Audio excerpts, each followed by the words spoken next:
आज या ठिकाणी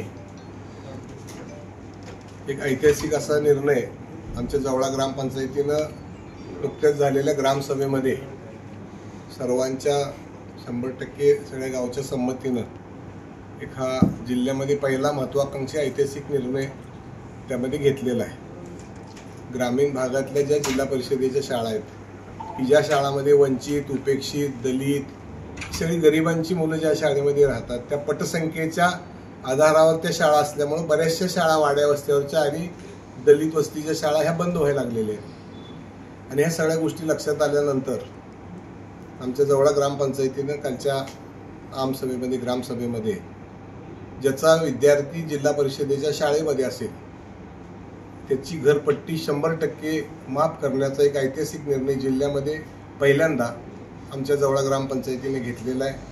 आज ग्रामपंचायतीचे आमचे सक्षम सरपंच या ठिकाणी आहेत, विकास सेवा सोसायटीचे चेअरमन आहेत, त्याचबरोबर आमच्या गावातील सर्व गाव चालवणारी कमिटी या ठिकाणी आहेत, माझे सक्षम ग्रामसेवक या ठिकाणी आमचे रसाळगाव साहेब पण आहेत। अनेक विकासाची कामं आमच्या ग्रामपंचायतीच्या माध्यमातून राज्याला जिल्ह्याला मॉडेल ग्रामपंचायत ठरेल अशा अनेक विकासाची कामं आम्ही आजपर्यंतच्या काळामध्ये केलेली आहेत आणि त्यामध्ये हा एक आज ऐतिहासिक निर्णय या ठिकाणी आम्ही घेतलेला आहे। आणि मला निश्चितपणानं खात्री आहे की या निर्णयाचं आज या ठिकाणी आम्ही जाहीर करत असताना सांगोला तालुक्यातल्याही सगळ्या ग्रामपंचायतीनं आमच्या या निर्णयाचा आदर्श निर्णयाचा किंवा चांगल्या निर्णयाचा अनुकरण करावा आणि सांगोला तालुक्यातल्या ग्रामपंचायतीनं अशी भविष्यातले येणाऱ्या आमसभेमध्ये निर्णय घेऊन या गोरगरिबांचा विद्यार्थी शिकणाऱ्या जिल्हा परिषदेच्या शाळा आहेत त्या अशाच जिवंत राहिले पाहिजेत। कारण या जिल्हा परिषदेच्या शाळेच्या माध्यमातून अनेक समाजसेवक जे घडले, डॉक्टर बाबासाहेब आंबेडकर असतील, महात्मा ज्योतिबा फुले असतील, ही सगळी जी मंडळी आहेत मोठी सगळी नावं घेण्यासारखी आहेत, ही सगळी जिल्हा परिषदेच्या शाळेत शिकूनच मोठी होती। पण नवीन एक वेगळी कन्सेप्ट झाली की आपलं पोरगं मोठ्या शाळेत घातल्यावर शिकतंय, त्याच्यामुळं ह्या सगळ्या अशा भविष्यातल्या अडचणी निर्माण झालेल्या आहेत। त्यामुळं आम्ही एक हा ऐतिहासिक निर्णय घेतलेला आहे। आणि सगळ्यात दुसरी महत्त्वाची बाब म्हणजे राज्याचं ग्रामीण विकास खातं हे मुख्यमंत्री देवेंद्रजी फडणवीस साहेबांनी एका सक्षम अशा तरुण युवकाच्या हातामध्ये दिलेला आहे। जयंत भाऊ गोरे हे राज्याचे ग्रामविकास खात्याचे मंत्री आहेत की ज्यांच्या माध्यमातून जिल्हा परिषद आणि जिल्हा परिषदेची सक्षमीकरणाची सुरुवात चांगल्या प्रकारे झालेली आहे।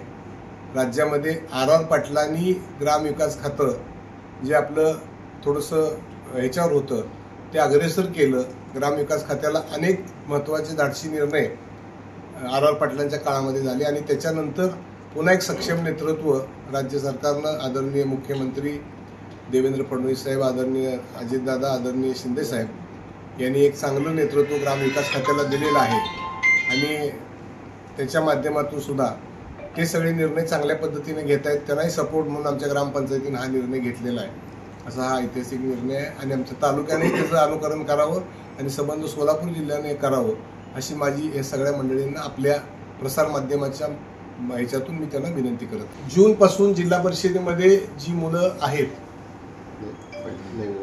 पहिली नवीन ॲडमिशन आहेत या वर्षीपासून ती जिथपर्यंत जिल्हा परिषदच्या शाळेत आहेत, मग पहिलीला, दुसरीला, तिसरीला, चौथी, 5वी, 6वी, 7वीपर्यंत जिथं जिथं जिल्हा परिषद शाळा आमच्या तिथे आहे वाडी वस्तीच्या, तर त्या सगळ्यांनाच हा क्रायटेरिया आम्ही लागू केलेला आहे।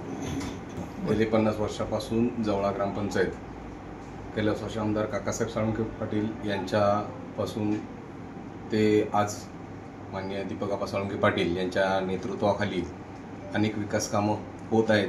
त्यांनी अनेक दीनदलित, वंचित, बहुजन या समाजाचे हिताचे निर्णय घेतलेले आहेत आणि कालच आमची जी ग्रामसभा झाली त्या ग्रामसभेमध्ये सर्व ग्रामस्थांना एक ऐतिहासिक वाटेल असा आम्ही हा निर्णय घेतला की शैक्षणिक वर्ष 25-26 या वर्षामध्ये इयत्ता पहिलीमध्ये ज्या पालकांची मुलं दाखल होती अशा पालकांनी त्या शाळेच्या मुख्याध्यापकांचं पत्र आमच्याकडे घेऊन यावं, तर त्यांची आम्ही पूर्णपणे घरपट्टी माफ करणार आहोत असा हा ऐतिहासिक निर्णय आम्ही घेतलेला आहे। या ऐतिहासिक निर्णयाचं गाववाल्यांनी मोठ्या प्रमाणात स्वागत केलेलं आहे। आपल्या माध्यमातून मी इतर सर्वांनाच सांगतो की आपल्या ह्या मराठी शाळा टिकल्या पाहिजेत, आपली मुलं शिकली पाहिजेत आणि शिकण्यासाठी आपल्या ग्रामीण भागातील पालकांनी जिल्हा परिषदेच्या शाळेमध्ये या मुलांना दाखल करावं असं मी सर्वांना आवाहन करतो।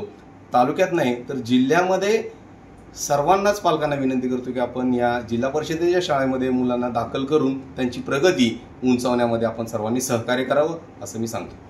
BN जनमत सबस्क्राईब करा, लाईक करा, शेअर करा. आपल्या हक्काचं आपलं न्यूज.